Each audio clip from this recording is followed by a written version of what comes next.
We are absolutely connected. You know, it's like, there's no question about it to me.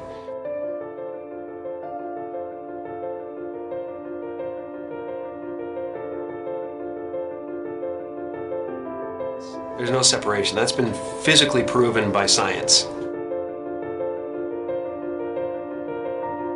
I think everybody's looking for something that they already have. I think the reason that we don't notice it is because we are so distracted by the human levels of our experience. Because you might not actually be what you think you are. The fact that we're already enlightened, we're already complete, and it's just realizing that you're complete. So everything we do to each other, or everything we see in each other, is us seeing ourselves. And yet the one thing that remains is this feeling of existence. I'm not a human being that has consciousness. I'm consciousness that is shaped into a human being. All of us are energy. A human being is a very complex pattern of energy. I always have been that energy, and I always will be that energy. I know this conceptually. Why don't we feel it? And just like an ocean is water in motion, we can call a certain part of that ocean a wave, but it gives us the illusion that the wave is a separate entity in the ocean. But a wave is not in the ocean, a wave is the ocean. And similarly, we might not be waves. Maybe we're the ocean. Maybe all of us are energy, and we can realize that directly. All suffering is based on the illusory separation that there's an individual in the environment, that there's a person that has to survive, that this specific collection of 1,000 trillion atoms has to hold itself together. But if I realize directly that I am energy, and I realize that the body and the mind are a temporary manifestation of that energy, then I can fully accept the death of the body and mind as something that does not happen to me, because I was always energy and I always will be.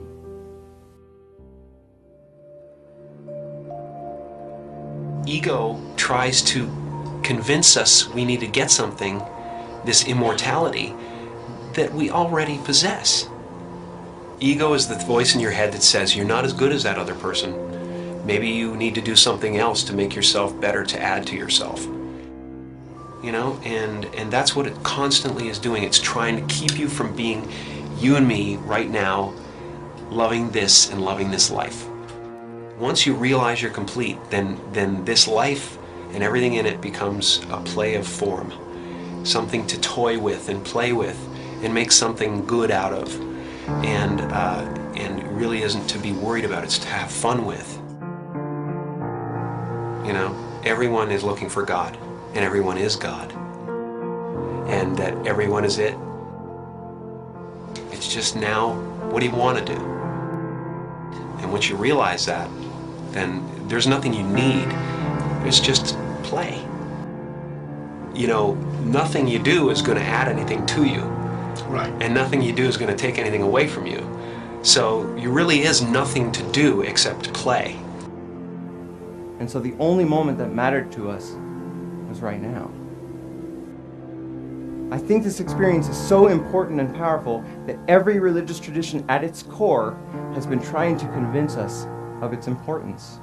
And if it's true, if the true end of all human psychological suffering is actually possible, it is the most important thing science could be studying.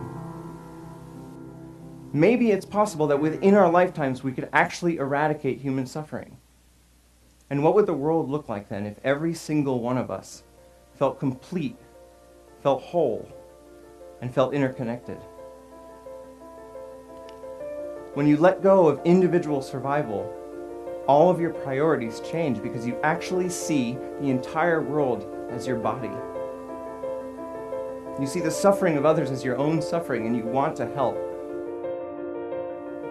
Maybe the one thing that keeps us from actually solving all of the other problems in the world is this persistent, flawed thought that we are separate from the world.